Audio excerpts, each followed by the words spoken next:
So in the previous video, that is part 1, we discussed the important questions of physics till 7th lesson.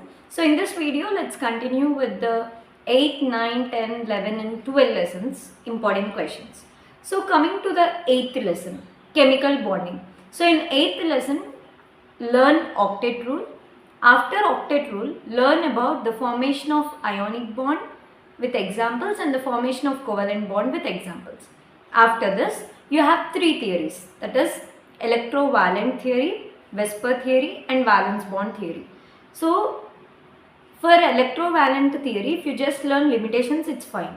For Vesper theory and valence bond theory, learn the features or learn the postulates, along with that learn the limitations.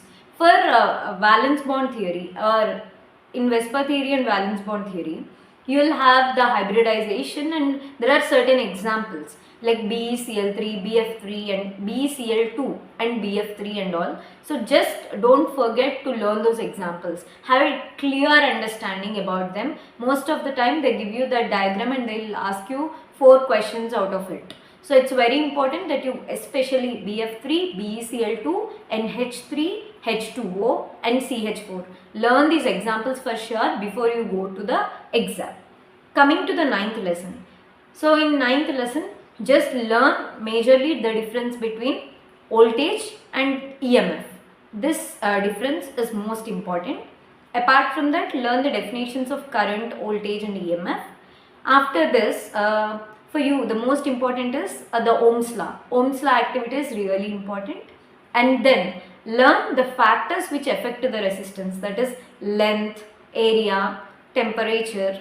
Okay, so these properties, length, nature of the conductor, area, length of the conductor and temperature. So these features, factors which affect resistance are really important. And after this, learn the formula for resistors connected in parallel and resistors connected in series. So from that they might ask you one question. And then why do we get an electric shock? What is overload? And then electric power definition and units. So with this, if you learn this, almost it's done. And apart from this, you have to learn Kirchhoff's laws. Okay, junction law and loop law. Just learn their definitions and there will be some diagram sort of explanation. Just have a look at it. With this, you will be done with your 9th lesson. Coming to the 10th lesson, electromagnetism. First, you have Oersted experiment. Learn it perfectly. After the Oersted experiment, they'll show you about magnetic flux and magnetic field, which is also called magnetic flux, and then you will also have magnetic flux density. Okay, so learn the definitions for magnetic flux density. Then you have 3 activities like magnetic field in a straight conductor, magnetic field in a circular conductor and magnetic field in a solenoid. Learn it, have a look at it. And after this, the most important from this particular lesson is generator and motor. Learn it for sure. Without preparing for that, don't go to exam. Learn generator and motor. Learn Faraday's laws. Faraday's law, Lenz's law. Okay, in Faraday's law, Lenz's law, before you have one diagram and there is an explanation, have a look at it. In case if they want to make your paper tough, they'll ask you that only.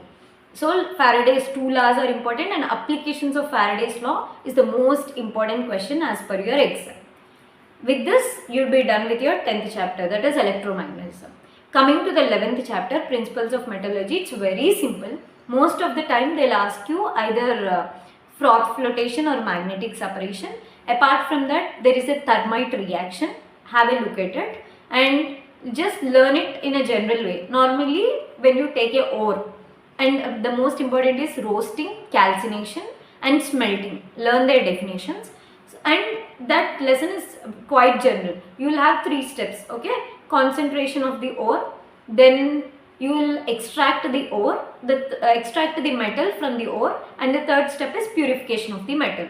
So there is an activity series. Activity series is when you arrange the metals according to the decreasing order of their reactivity. So based on the reactivity, process will change. So have a look at it. But most importantly, learn froth flotation and magnetic separation with the diagrams, learn smelting, roasting, calcination, and once you are done with this, have a general look at things.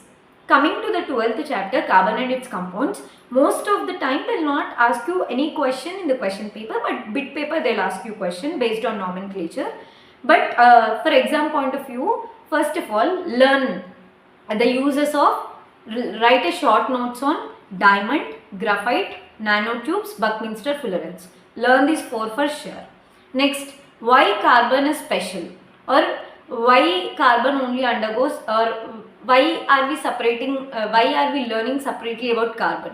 So learn the features or why carbon is treated as special, learn about it. Apart from that, learn esterification reaction. That activity is very important. And then cleaning action of soap, that is also very important. After this, I will just look at hydrocarbons, okay. Then saturated hydrocarbons, unsaturated hydrocarbons, just have a look at those definitions.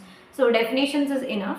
Then ethyl alcohol and ethanoic acid, their uses are very important. Their properties are there in your textbook, and most of the time they'll touch on those properties.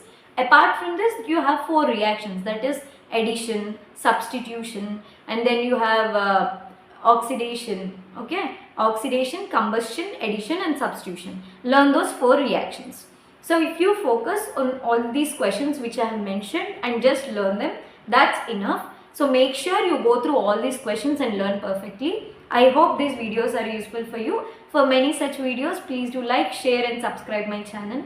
Hoping that my videos will help you. Thank you.